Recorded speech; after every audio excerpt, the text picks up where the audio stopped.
Hello, everybody. My name is True Mai. I'm a researcher at the National Renewable Energy Lab, and I'd like to thank you for joining the first of what we hope are multiple webinars on the Electrification Future Study. Joining me today is a few of my colleagues, Paul Donahue-Vallette from the Department of Energy, Energy Efficiency and Renewable Energy Office, who has sponsored this work, as well as three of my colleagues whom you will hear from, Paige Jaden, Jeff Logan, and Colin McMillan.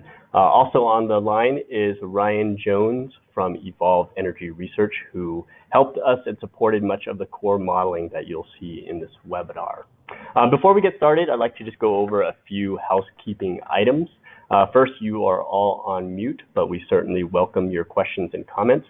You can enter them through the chat box, and we will try to get through as many as possible towards the end of the webinar.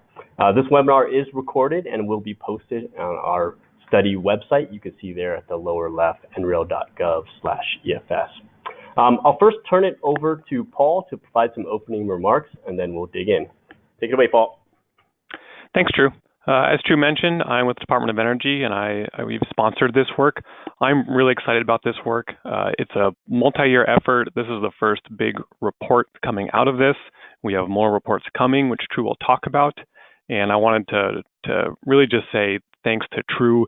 This is a huge coordination across multiple different groups, different offices, different technologies, tools, and data. And Drew is leading this effort and bringing together a lot of people that don't necessarily always work together, and it's a big lift. So thanks to Drew, thanks to the team, thanks to all of you for attending today, and I'm really looking forward to your questions and learning more about what would be useful to all of you going forward. Thanks, Drew. Alrighty. So before we dig into what we did, I think it would be helpful to have some background context to set the stage. So first, electricity is obviously integral to our daily lives in all aspects, including, excuse me, we're having some technical difficulties, so let me see.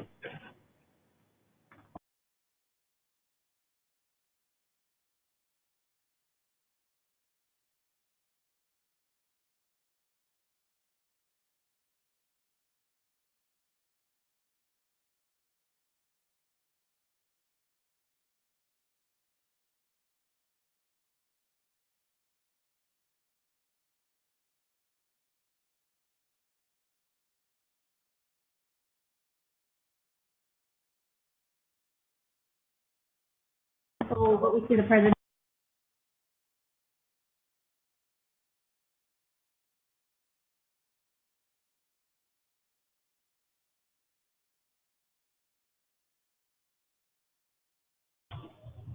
Apologies for that technical glitch there. While electricity is integral to our daily lives, we still have lots of technological solutions to go through.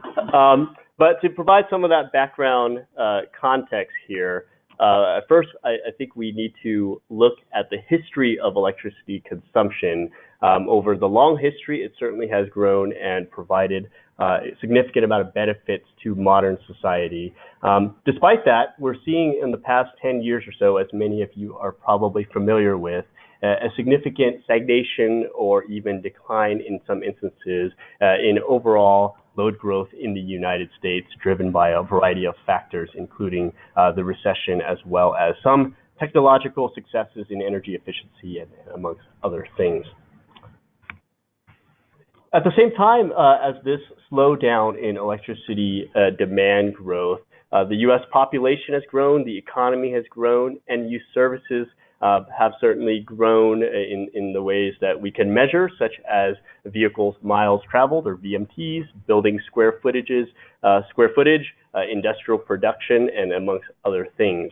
And another complexity that we are facing today is the demand side is increasingly participating in our electricity planning and operations. And therefore, that motivates a better understanding of how the demand side of the equation will play a part in the future energy system. And within that demand side, one particular trend that we're observing is greater electrification, which may be on the horizon and may have a large impact. And we're already starting to see some of that today. Advanced electric vehicles have certainly been adopted to a much greater degree through decreases in vehicle costs, improvements to battery technologies. But beyond electric vehicles or EVs, certainly electric technologies have advanced in those businesses, homes, and in manufacturing facilities as well.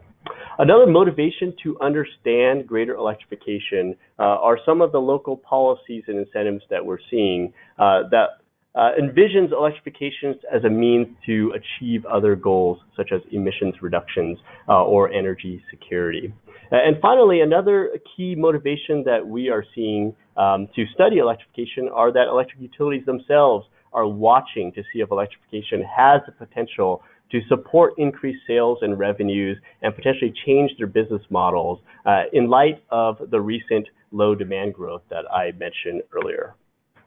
So how do we plan for this potential for widespread electrification? Not necessarily realizing that it may offer some benefits, but there may be some cost and negative implications as well. So that's where the Electrification Future Study, or the EFS study, has come in. And as Paul mentioned, it is a multi-year, multi-research organization collaboration involving a large number of researchers at the National Renewable Energy Lab across multiple centers in our organization, as well as our partnering labs, Lawrence Berkeley National Lab, Oak Ridge National Laboratory, as well as EPRI and other industry researchers like Evolved Energy Research. And finally, we also include in our research team some of the academic community represented here by Northern Arizona University. The Department of Energy, as we mentioned before, has sponsored this study, and we certainly value their contributions, not just in terms of funding source, but some of the key literature, knowledge, and review of our work was conducted throughout the Department of Energy and a number of technical reviewers whom we would like to appreciate and acknowledge. Okay, so what is this large study attempting to accomplish?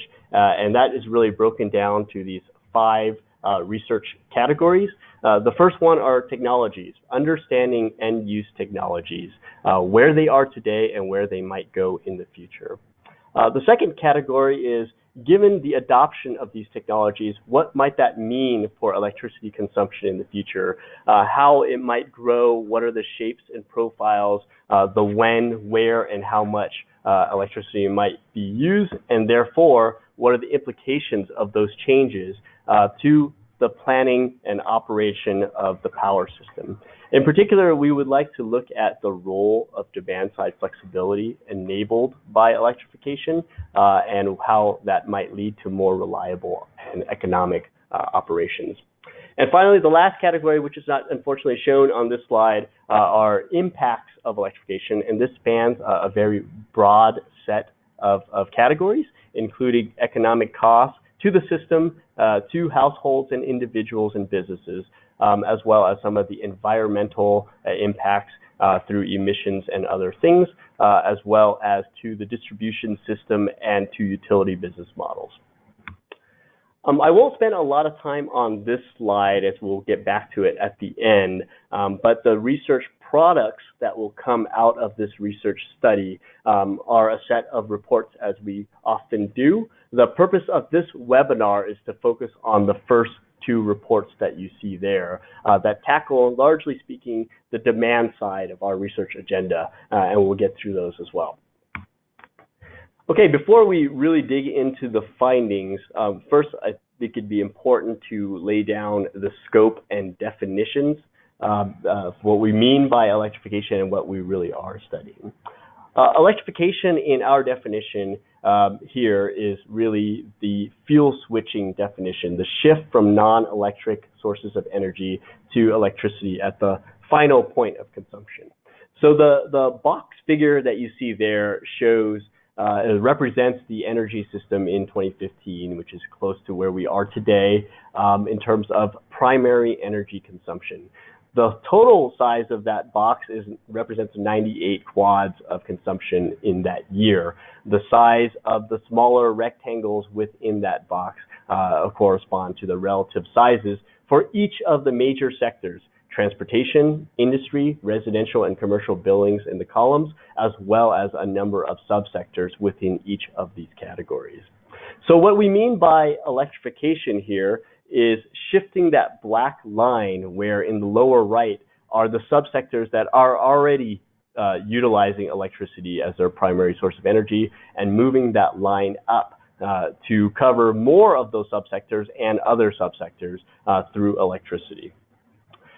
So we aren't looking at non-fuel switching types of that some might call electrification, things like increases in electricity consumption from indoor agriculture or data center growth, or data center expansion, excuse me.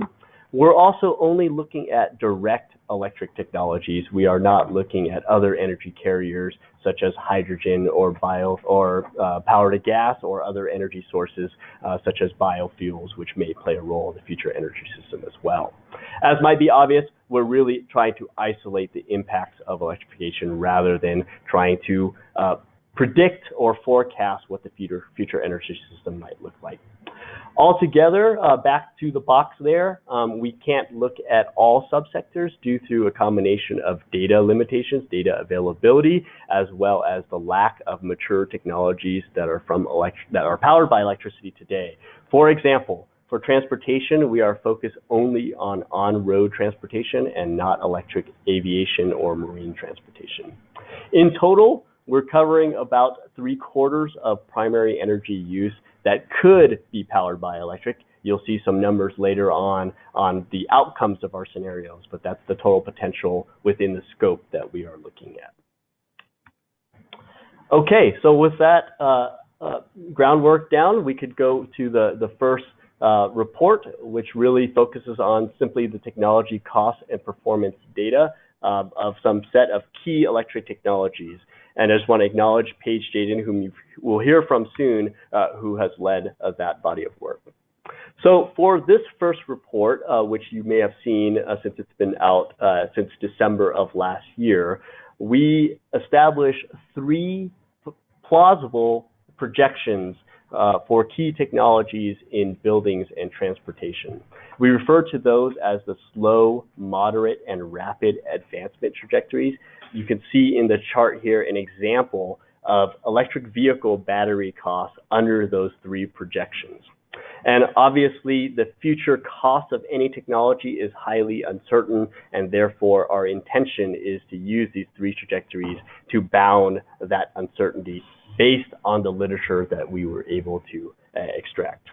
And we applied these projections to several key technologies in transportation and buildings, as you can see below, a number of different vehicle types, electric vehicle types, both plug-in hybrid as well as battery electric, on the light and heavy-duty fleet. On the building sector, we looked at heat pumps, both to provide space heating and space cooling, as well as heat pump water heaters. The literature for industrial electro technologies is sparse, and therefore we cannot conduct the same level of analysis and develop projections for them, but we do summarize the key literature that we were able to find for industrial electro technologies. This slide here shows you an example of the types of data that we provide. In this example, these are for commercial air source heat pumps in terms of installed costs on the top and efficiency, because both of those factors are certainly important when considering the economic case for any technology. In addition, for transportation, we also looked at other costs such as maintenance costs and charging infrastructure costs as well. On the right shows some analysis that we conducted using that data because electric technologies tend to be more capital intensive than other conventional or incumbent technologies, which tend to be more fuel intensive. We estimated or calculated the levelized cost of service. In this example here, it's the levelized cost of driving for our projections, as well as a comparison with some of the literature for, in this case, internal combustion engine vehicles. And the purpose of this is to do a better comparison, again, between different technologies that are maybe more or less capital / fuel intensive. Although there are limitations to any sort of simple analysis here, and it may not necessarily directly relate to adoption, as we'll discuss in greater detail later. The purpose here is to show you where these technologies currently fit within a simple economic comparison with other technologies, and to show how aggressive or not some of our projections may be under those slow, moderate, and rapid advancement trajectories. So that's the first report. Really, it is to provide the foundational data that we're using for our modeling, which I'll share with you next. But also that data is available on our website for download for others who may want to also assess electric technologies and their implications. So this report that I'm showing here represents the demand side scenarios that we will be looking at in great depth in our study overall. It was just released last month. And the purpose of this study is to establish a set of scenarios with various levels of electrification to understand how the end-use sectors might change under these futures, including futures with widespread adoption of electric technologies. The second primary objective of this analysis is to understand, given those adoption levels, what does that mean for electricity consumption and consumption profiles, which has obvious implications to future power system planning and the energy system writ large. We won't spend a lot of time on this webinar, but happy to answer questions or follow up subsequently about the methods that we applied. But overall, we took a look at how technology adoption and energy transitions have occurred historically. The chart here shows a set of examples, and what you notice is they all follow a characteristic S-curve going through the stages of invention, innovation, to niche market adoption, to diffusion, finally saturation, and then senescence. So we applied this same kind of thinking when we think about our electric technologies within each of the sectors. So methodologically, we applied a set of literature-based analysis of other projections as well as current trends and our own expert judgment to determine these sales shares following these S-curve shapes. In some cases, we applied consumer choice models, particularly for light-duty vehicles for certain scenarios. We then take these sales shares and apply them to the energy pathways model, which is a bottom-up accounting model that does a detailed stock rollover of the energy system. Graphically, what you see here on the different rows is how those sales shares then make their way to changing the stock equipment through that rollover process and the lifetimes of the different equipment. And then finally, the service shares that are given by that equipment. And we also account for how different vintages are utilized to different extents to get those service shares, and then the implications with energy and electricity use. While there are a variety of ways to tackle this problem, including using more of a equilibrium type model to weigh the economic comparisons, the reason why we took this approach is that we have a variety of principles we're trying to undertake that is perhaps different than some of the electrification studies that may be available in the literature. So first of all, we really tried to examine this problem through a technology-rich assessment, rather than grouping to broad categories of technologies. We tried to use, to the extent possible, bottom-up accounting to, again, capture the technology rich, not just on the technological side, but where those equipment are used for different services, while still retaining a cross-sectoral breadth.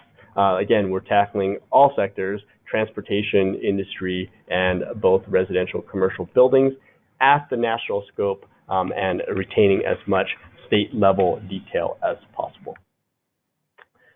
We have three primary adoption scenarios. The first is the reference scenario that we compare the electrification from the others.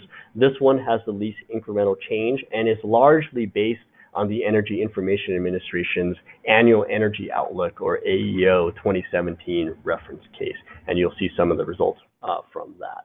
We then develop a medium scenario briefly, the medium scenario is intended to capture widespread electrification among the low-hanging fruit opportunities, or what we envision is the lowest hanging fruit opportunities with the greatest case for adoption. And that includes light-duty vehicles on the transportation side or short-haul applications for the freight transportation side.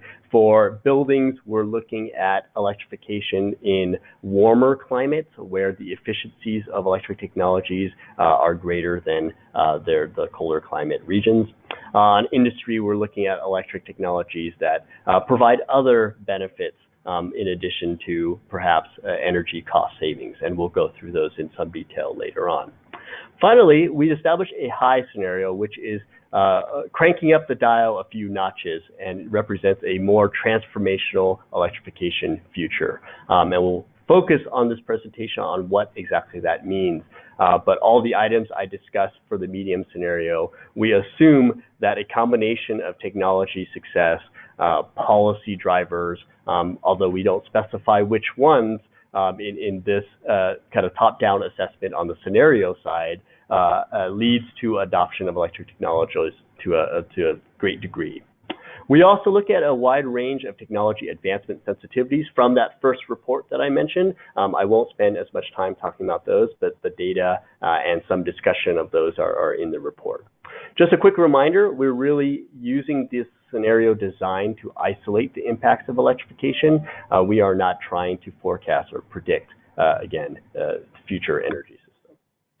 Okay, I'm going to turn it over to some of my colleagues, as I mentioned earlier, to provide greater detail for each individual sector.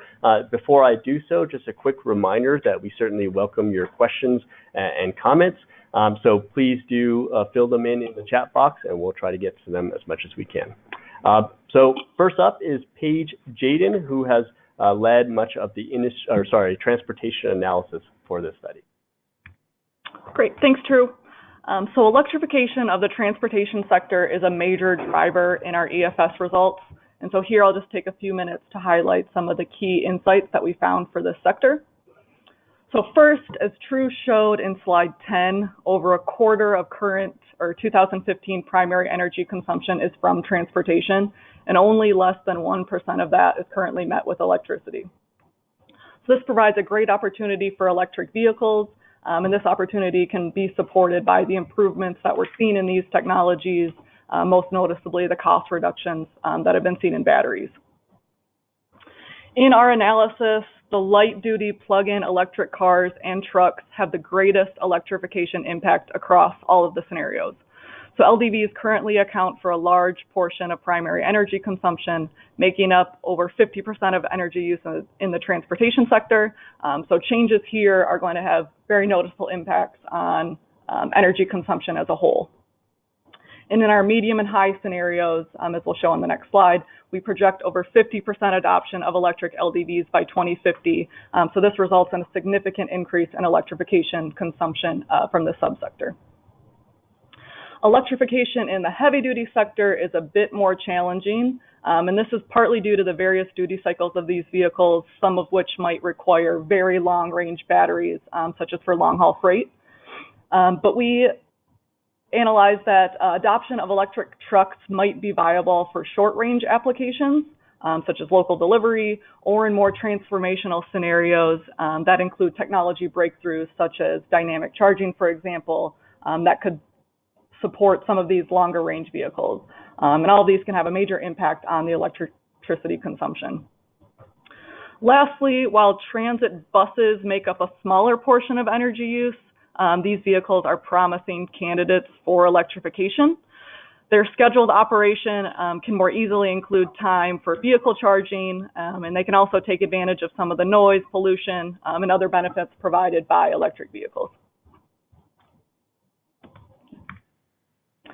So here we show the projected evolution of the vehicle fleet for each subsector and electrification scenario. The red and orange are showing the electric technologies, with orange representing the plug-in hybrid electric vehicles and red representing the battery electric vehicles, and these are all showing vehicle stock.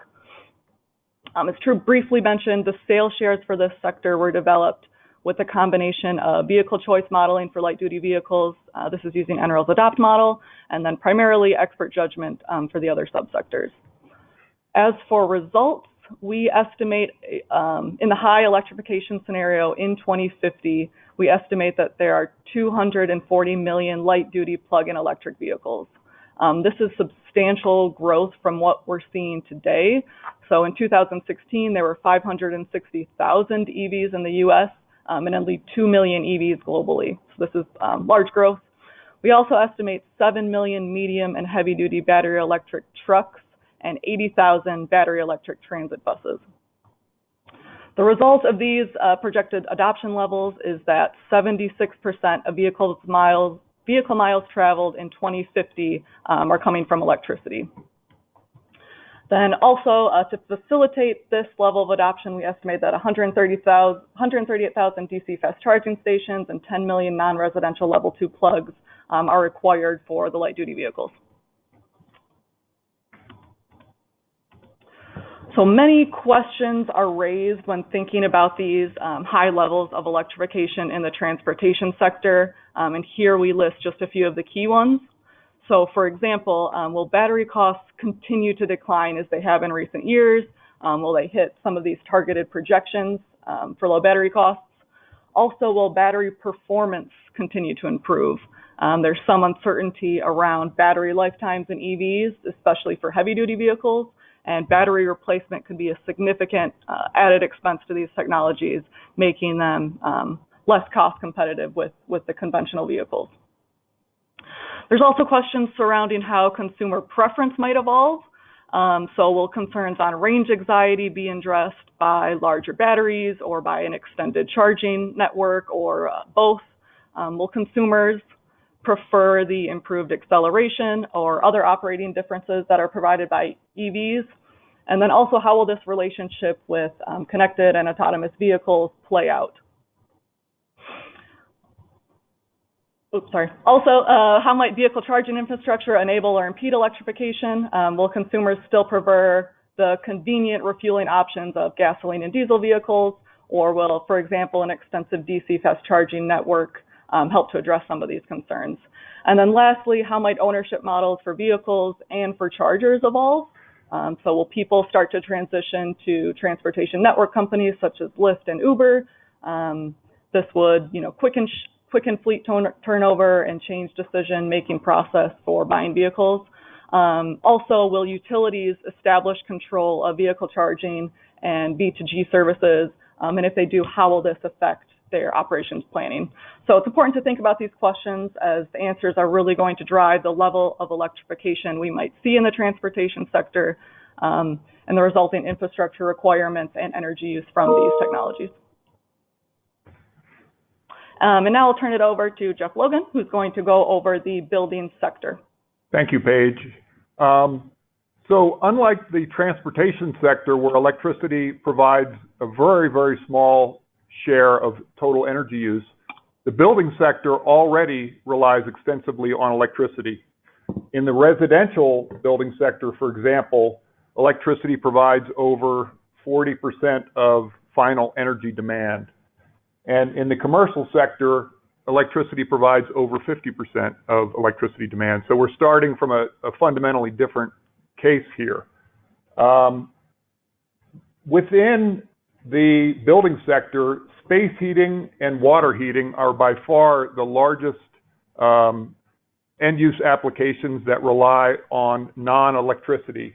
I think everyone is familiar with the fact that natural gas and to some degree, fuel oil and propane are main sources of space heating in both residential and commercial buildings. We also see that water heating relies on natural gas as well, although there are a large share of electric water heaters in both of those building sectors as well.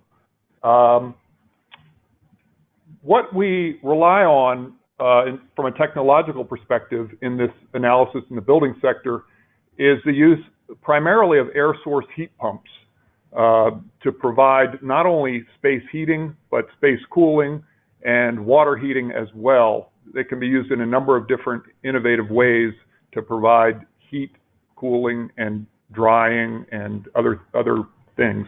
But there are other technologies in the building sector that play a role as well. I think most people are familiar with the cooking industry relying on natural gas, and many professional chefs preferring, at least until recently, the use of gas-fired cook stoves for their work. There are new inductive electric heating technologies that are now available that will probably give natural gas a run for the money in the long run in terms of providing that source of energy for heating or for cooking. So we'll go to the next slide. We're just going to look at one set of findings here that focuses only on the commercial space heating sector. And again, this is for the high scenario. So what we see here are the array of sales, stock, service demand, and energy changes that occur in the high scenario. And I'm not going to go into a lot of detail on this other than to say you can see the strong S-shaped growth in sales and stock and service demand and energy. What I think is interesting here is that even though our service demand is staying roughly the same, the total amount of energy that is being used in the commercial space heating sector declines significantly due to the improved efficiency of air source heat pumps and other electrified forms of heating. So the total amount of energy that's used, for example, in commercial heating declines from about 1.7 quads to 1 quad in the year 2050. You can just calculate that by adding up the gray and the red bars there on the final right-hand side panel. And we're achieving the same level of service demand, but at a significant reduction in total energy use because of that improved efficiency. I think that's an important finding to walk away with.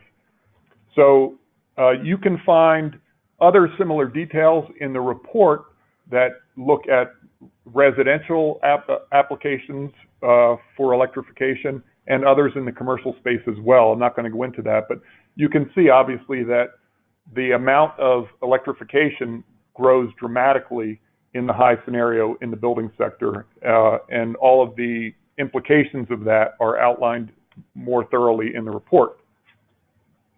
So again, just like in the transportation sector, there are some key questions to think about and that will influence how the potential transition to an electrified future occurs in the building sector. One of the first questions that you can look at is the technological capability of heat pumps in cold climates. The chart on the bottom shows the penetration of air source heat pumps in different applications. And in very cold and cold climates, you can see that air source heat pumps, at least until recently, have enjoyed a much smaller share than they have in other uses. I know I grew up in a house in the 1980s that had a air source heat pump, and this was in the Northeast. And when the temperature got below 30 degrees, it was a challenge. In fact, the air source heat pump became a resistance heater, and we had very high electricity bills as a result. But there have been some incremental changes over the past few years that have allowed air source heat pumps to perform at a much higher level of efficiency and go down to much, much lower temperatures before the resistance heating option kicks in.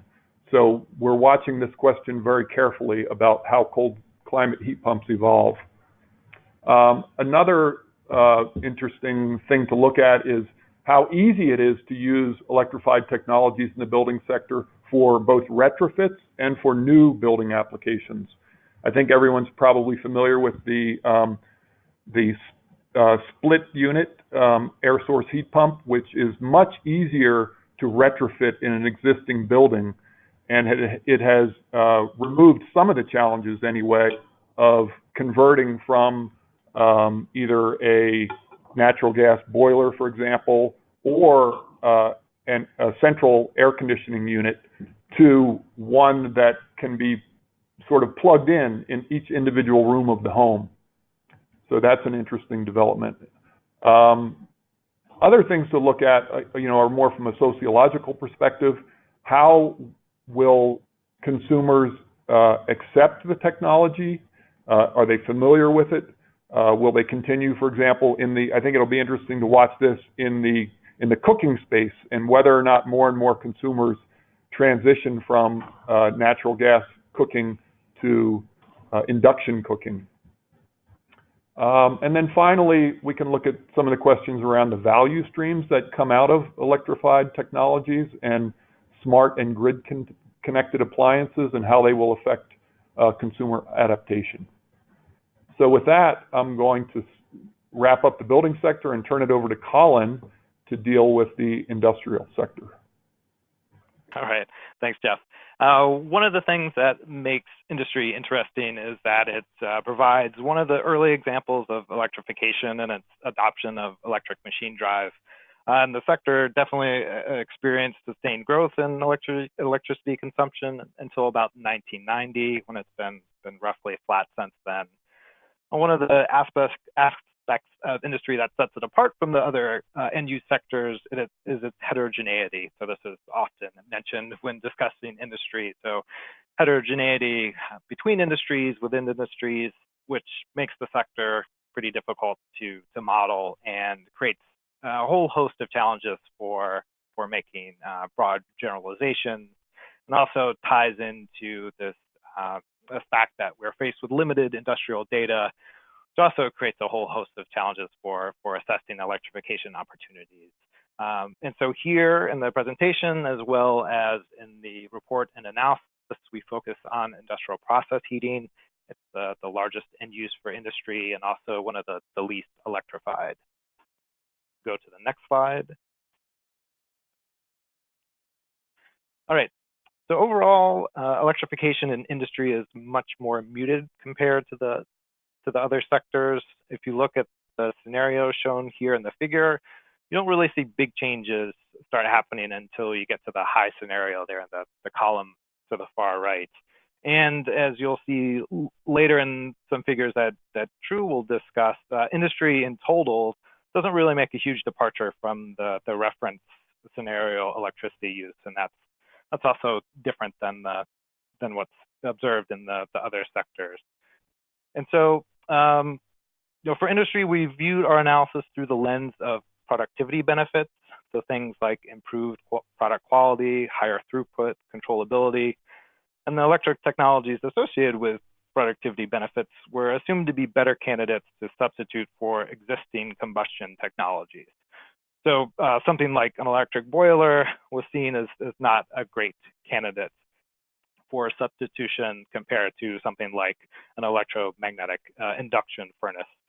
So some of the other electro technologies that we considered for industry are infrared and ultraviolet heating, electric resistance heating, industrial heat pumps, as well as air source heat pumps for serving industrial building heating and cooling loads. And wanted to highlight here some results from the high scenario. In this case, electric technologies are projected to provide about 2/3 of curing demand, about 1/3 of drying services, and a little over half of process heating requirements. So I will also mention that that not all process heating end uses are covered here. So as mentioned before, petroleum refining is not in that figure, as well as cement and lime manufacturing and a couple of other industries as well. So on to the key questions for industrial electrification. So first, will productivity benefits from electric technologies overcome potentially higher costs and other adoption barriers, especially when energy costs comprise a small share of total costs? So energy costs aren't necessarily the main cost for industry. Often it's materials or labor. And we also, getting back to this data availability issue and data limitations, we don't have a good sense of the cost between electric technologies and combustion technologies. And additionally, it's often the case that these productivity benefits when they exist, aren't often or necessarily incorporated into the decision-making process. So really, this first bullet point gets to the fact that we really need to better understand adoption of electric technologies, or potential adoption of electric technologies in industry. There's a lot more that we need to cover here. Second, can cost-effective technologies for high-temperature applications be developed? So I mentioned previously the fact that cement manufacturing, lime manufacturing weren't included here. Those are examples of high-temperature processes where we didn't identify electric technologies for. So the question is, are there technologies that can cost-effectively serve those demands, or is there alternative processes that have lower thermal requirements that can come into play? Is power to gas an option, that sort of thing. And the third bullet point is how might the interplay between long equipment lifetimes and manufacturers' profit-driven decisions impact technology transition rate? So research has shown that new technologies that are profitable are adopted pretty quickly by industry. And so one of the things that we did in our analysis to capture this is that in the high scenario, we cut the equipment lifetimes by half to better capture this aspect of these productivity benefits attracting the attention of industry and those associated technologies being adopted as a result. And so the last point here is just overall there needs to be a lot more data and research to support the industrial sector and bring the analysis of the sector up to the point where it exists for buildings and transportation. Okay, well, thank you, Colin, Jeff, and Paige for those insights. As you all have seen, there are lots of complex questions. We don't presume to know the answers to all of them, but as you'll see in the report, we have a pretty extensive discussion of many of these issues beyond what you just heard, as well as the numerical values from the scenarios. Looking at the equipment stock in different regions could really provide additional insights, and we encourage you to wade through those, and I'll mention that again in the end. But to take a step back here, when we aggregate all of those scenario results in terms of adoption in those various sectors, a key question arises in terms of what does that mean for the power system? If I am a planner, a utility planner, and I look at those adoption trends, I really perhaps don't care as much about the number of heat pumps in any individual building, but I care about how much energy and electricity that heat pump is consuming. And so that's the next section here. We do discuss some of those results from our scenarios. What's shown in the chart here are the historical electricity consumption numbers on an annual basis. So the units are terawatt hours here for the United States. On the right-hand side of that figure are the same values for our scenarios, including the reference scenario, which results in modest load growth through 2050 with a rate of about 0.6% per year on a compound annual growth rate basis. In comparison, we have the medium scenario growing by about 1.2% per year. And finally, in the high scenario, we're looking at 1.6% per year, leading to 2050 annual consumption numbers of about 6,500 terawatt hours, which is 38% higher than the reference scenario and significantly higher than where we are today. Despite that significantly higher growth, you could look at the annual growth rates there of 1.6%, which is certainly higher than the flat growth we've observed over the past decade. But extending back to the longer history, in fact, that growth rate is lower than what we've experienced over the 66-year historical years shown here from 1950, which was about a 4% rate. And in fact is lower than what we've experienced over the past 34 years, which is equivalent to the duration that we're looking forward in time. So in some ways, in some measures, we've accomplished this type of growth before, and it's led to where electricity has supported our society as of today. But in other ways, this is unprecedented growth. To get to that 6,500 terawatt hour value by 2050, that's an average growth rate about 80 terawatt hours per year, which is unprecedented in a sustained way. There are years where growth in those kinds of levels have been experienced, but not for multiple decades over time. So that will provide challenges to the industry, and those challenges in terms of meeting those heightened demands come primarily from vehicle electrification. As you can see there in the medium and the high scenario, most of that incremental amount over the reference is truly driven by the transportation sector. And in large part, that's because of, in our scenarios, the opportunities for electrification through those heavy energy consuming and non-electric sources today, light duty vehicles and freight trucks.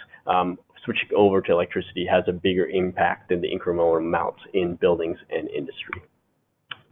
However, when you start looking at the utility planning perspective, it is not just the annual numbers that you need to worry about. And in that case, electric space heating in particular has in some ways a more significant impact to the timing and magnitude of peak demand.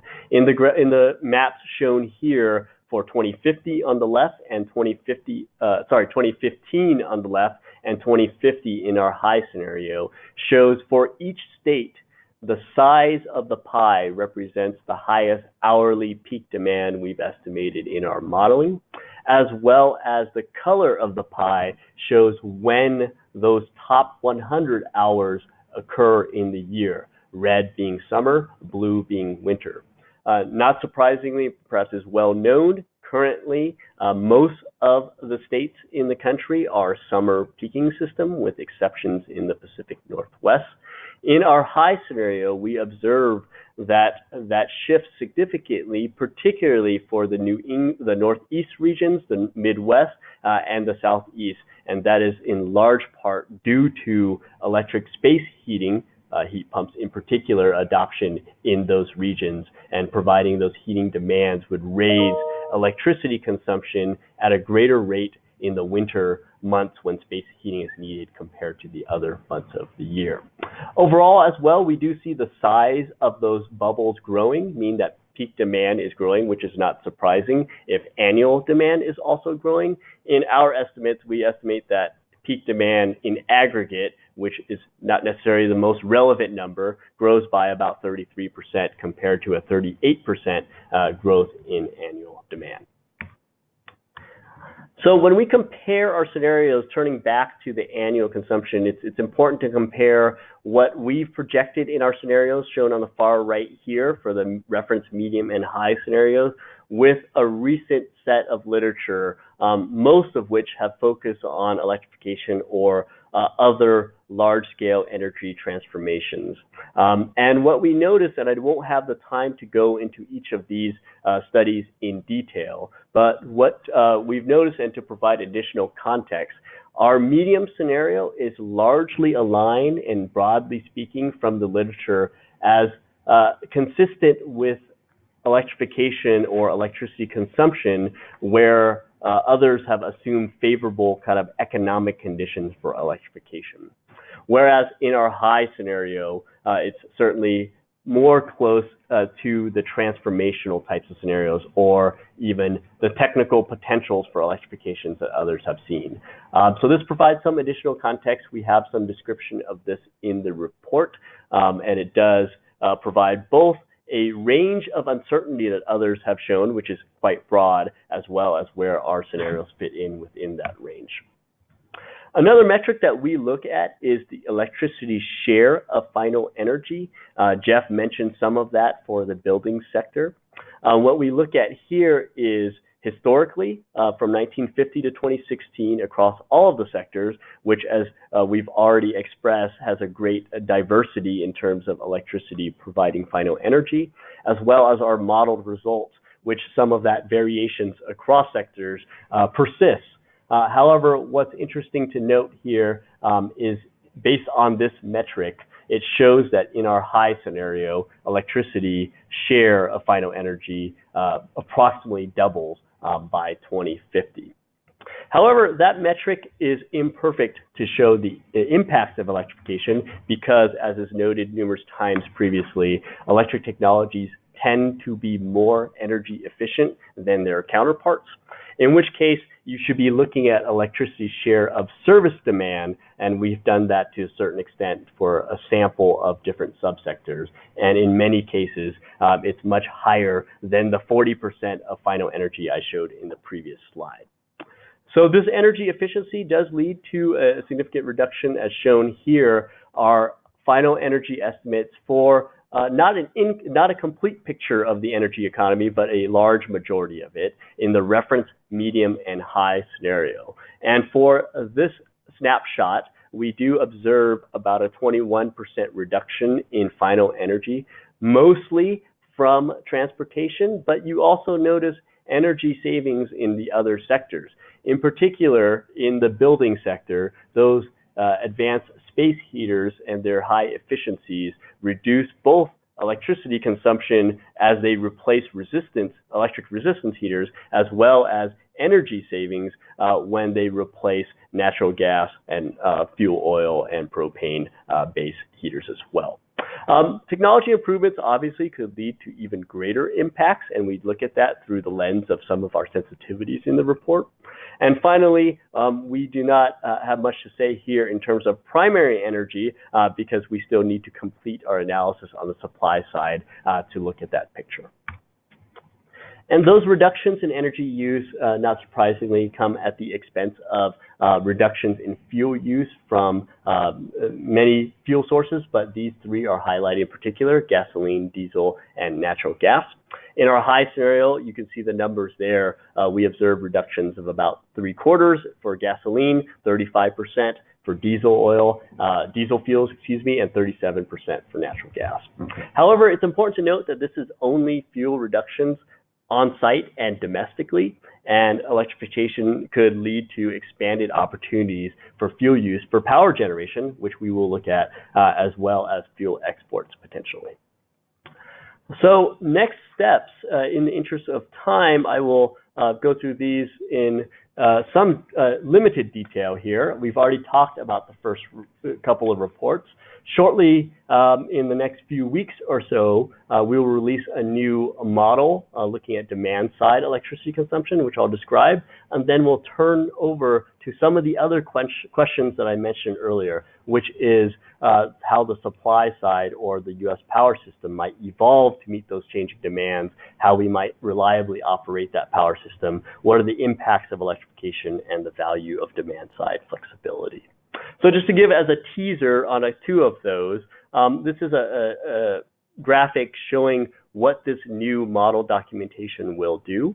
It is a bottom-up engineering tool that relies on a suite of other models out of NREL and out of other labs and EPRI that should forecast the hour-to-hour electricity consumption for various regions across the country, given a set of equipment stock. So you can really understand in a great detail as to what sources of equipment uses electricity when and where.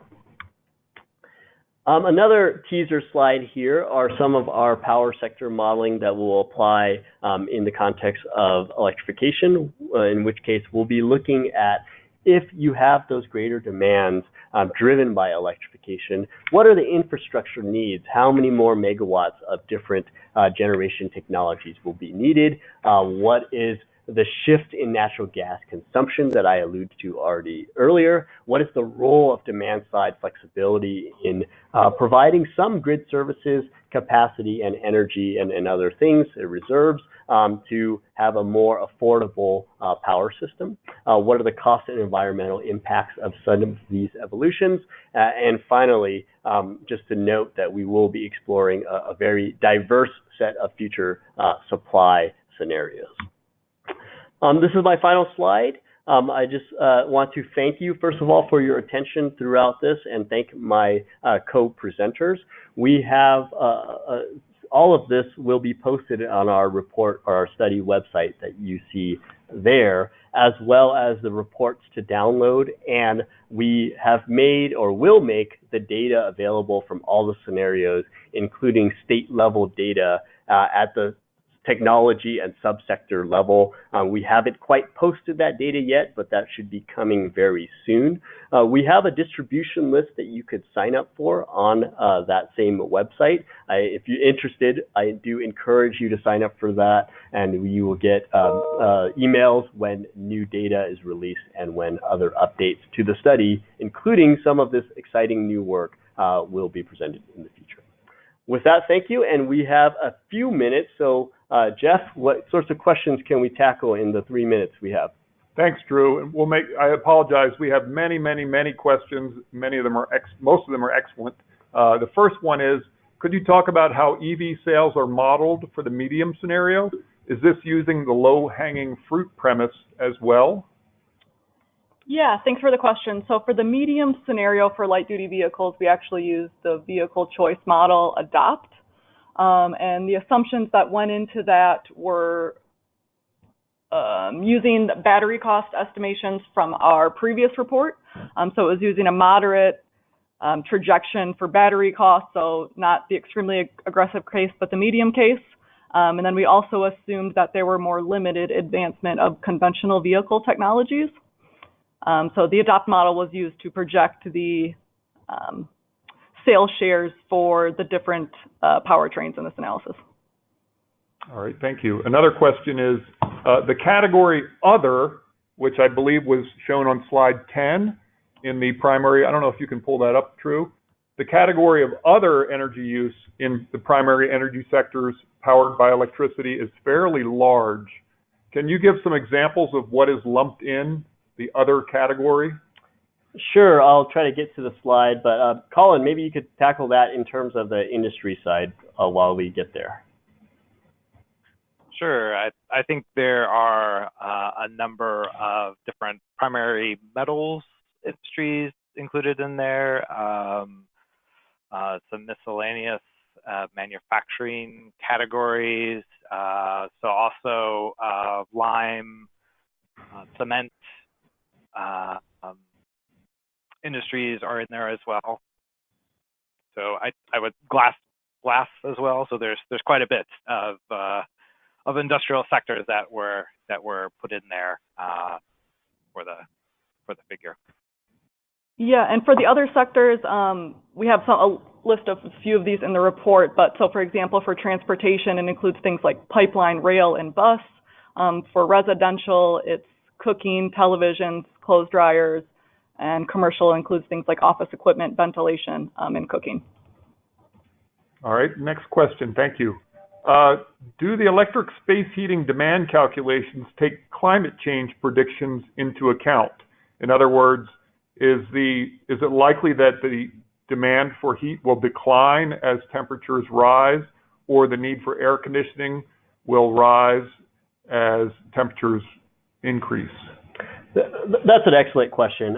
Our analysis that we've conducted thus far has focused only on the 2012 meteorological year data, and to the extent to which the future through 2050 might diverge from that is an important research topic, we believe. We haven't assessed the same types of analysis for multiple historical years to capture some other weather patterns that have been experienced, nor have we tried to project that. But that's certainly on our interesting research topics we would like to handle in the future. All right, thank you. And I think this will be the final question, and I believe this is targeted towards Colin. For industrial electrification, what is the view on the prospect of moving away from heat-based product purification, like distillations in refineries and other things like that, versus electric-based purification, which may rely on membrane-based separation? Was this considered in the analysis? So we definitely thought about that. Based on the level of aggregation in our analysis, we couldn't get down to that level of detail in order to, I think, rightfully rightfully treat that sort of electrification. So although it was considered in initial framing, we didn't end up explicitly looking at those types of opportunities. Thank you, Colin. And in our report, we do highlight a number of other research areas and research needs. And we hope through the future, our team and others will be able to provide insights throughout all of those. We are out of time. And with that, I would certainly like to thank you for your attendance here and welcome you to send me or the team any other questions and visit our study website. Unfortunately, we were not able to get to all of those, but I hope to be able to address them via email if interested. Thank you again, and have a good day.